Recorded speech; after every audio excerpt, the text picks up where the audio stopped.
میرے پیارے دوستو، سب قریب آؤ، کیونکہ آج میں آپ کو ایک خاص کہانی سنانے والا ہوں۔ یہ محنت اور لگن کی اہمیت کے بارے میں ہے۔ واہ، ہمیں آپ کی کہانیاں بہت پسند ہیں بنجی۔ ایک دفعہ کا ذکر ہے، ہمارے جیسے ہی ایک جنگل میں ایک چھوٹی سی گلہری تھی جس کا نام سیلی تھا۔ سیلی ایک بہت ہی محنتی گلہری تھی جو بلوط جمع کرنا پسند کرتی تھی۔ وہ چاہتی تھی کہ اس کے پاس پورے جنگل میں سب سے زیادہ بلوط ہوں تاکہ سردیوں کے لیے تیار ہو سکے۔ او، مجھے سیلی پہلے ہی پسند آ گئی ہے۔ ہاں، سیلی بہت محنتی تھی۔ ہر روز سورج نکلنے سے لے کر غروب ہونے تک وہ بلوط جمع کرتی اور اپنے درخت میں ذخیرہ کرتی۔ جب دوسرے جانور کھیلتے اور آرام کرتے، سیلی کام کرتی رہتی۔ کچھ جانور تو اسے چھیڑتے بھی تھے کہ وہ بہت زیادہ محنت کر رہی ہے۔ کیا سیلی کبھی تھکتی نہیں تھی؟ کبھی کبھی تھک جاتی تھی، لیکن سیلی جانتی تھی کہ اس کی محنت کا صلہ ملے گا۔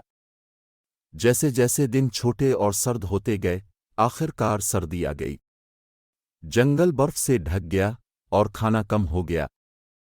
وہ نہیں، دوسرے جانوروں کا کیا ہوا؟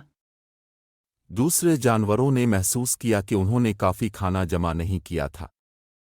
وہ بھوکے اور سردی سے کانپ رہے تھے۔ مگر سیلی، جس کے پاس بہت سا بلوط تھا، اس کے پاس کھانے کے لیے کافی تھا۔ جب اس نے دیکھا کہ اس کے دوست ضرورت مند ہیں، تو اس نے اپنے بلوط ان کے ساتھ بانٹنے کا فیصلہ کیا۔ یہ سیلی کی بہت مہربانی تھی۔ جی ہاں، بالکل۔ سیلی کی محنت نہ صرف اس کے لیے فائدہ مند ثابت ہوئی بلکہ اس نے اپنے دوستوں کو بھی بچایا۔ انہوں نے اس کا شکریہ ادا کیا اور ایک قیمتی سبق سیکھا۔ اس دن سے جنگل کے تمام جانوروں کو محنت کرنے اور مستقبل کے لیے تیار رہنے کی اہمیت کا پتہ چل گیا۔ سیلی ایک حقیقی ہیرو ہے۔ واقعی، سیلی نے ثابت کیا کہ محنت اور لگن ہمیشہ فائدہ مند ثابت ہوتی ہے۔ یہ ہماری زندگی کو بہتر بناتی ہے اور ہمیں ان لوگوں کا خیال رکھنے میں مدد کرتی ہے جنہیں ہم پیار کرتے ہیں۔ کتنی خوبصورت کہانی ہے بنجی۔ شکریہ میرے دوستو۔ یاد رکھیں، محنت کرنا اور تیار رہنا ہمیں کئی طریقوں سے مدد دے سکتا ہے۔